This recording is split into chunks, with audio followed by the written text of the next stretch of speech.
আসসালামু আলাইকুম। সবাই কেমন আছেন? আশা করি ভালো আছেন। আমরাও ভালো আছি।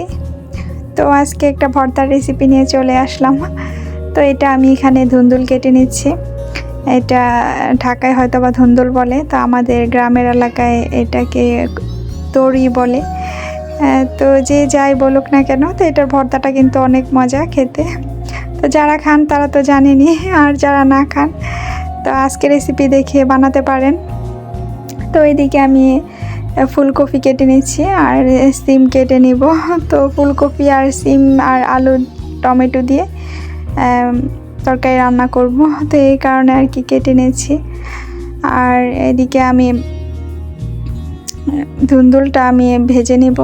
তো এটা আমি একটু লবণ দিয়ে কিছুক্ষণ ঢেকে রেখে দেব।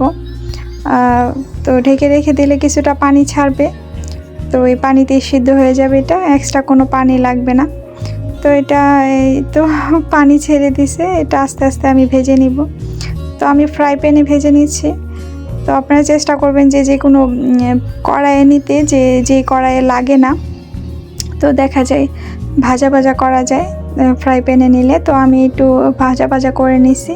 তো অবশ্যই ভিডিও ভালো লাগলে কমেন্ট করবেন, লাইক করবেন।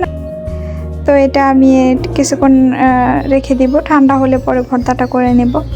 তো এদিকে আমি ধনিয়া পাতা নিচ্ছি আর মরিচ আর পেঁয়াজ নিয়েছি। তো এটা আমি বিলাতি ধনিয়া পাতা নিচ্ছি, এটা দিয়ে ভর্তাটা বানাবো আজকে। তো এইদিকে মরিচ বেটে নিব, আর মরিচটাও দেখা যায় একটু মিহি করে বেটে নিব। তো আমি এটা ভাজিনি, কাঁচাই আছে শুকনো মরিচ। তো এটা আমি 4 পিস নিছি আর ধনিয়া পাতাটা নিচ্ছি, এটা আমি বেটে নিব। পাতা দেখা যায় বাটা হয়ে যায়, বেশি টাইম লাগে না, মরিচ বাটতে টাইম লাগে একটু।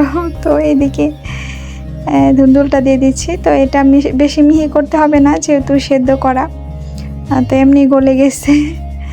তো এটা একটু বেটে নিলেই হয়ে যায়। আর পেঁয়াজ দিয়ে দিব। তো পেঁয়াজ দিয়ে একটু লবণ দিয়ে দিব হাফ চামচের মতো।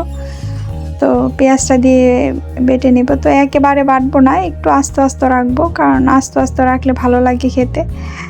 দেখা যায় ভর্তার ভিতরে যখন কামড় পড়ে ভাতের মধ্যে, তখন অন্যরকম ভালো লাগে ভর্তাটা খেতে।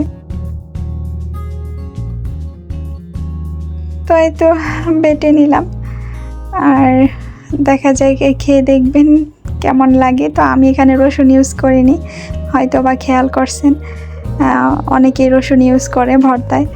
তো দেখা যায় আমাদের এলাকায় রসুন ইউজ করে না, আর রসুন ইউজ করলেও যে এটার ভর্তা বানাইছে ওটার ফ্লেভারটা থাকে না, আর ধনিয়া পাতার ফ্লেভারটাও আসে না, আর রসুনের ফ্লেভারটাই আসে। তো এই কারণে আর কি রসুন ইউজ করি না আমরা ভর্তায়। তো এখানে ফুলকপি আর মাছের তরকারিটাও রান্না করে নিচ্ছি, আর এইদিকে আমি ভর্তা দিয়ে খেয়ে নিচ্ছি আজকে। তো মাশাল্লাহ ভর্তাটা অনেক টেস্ট হয়েছে।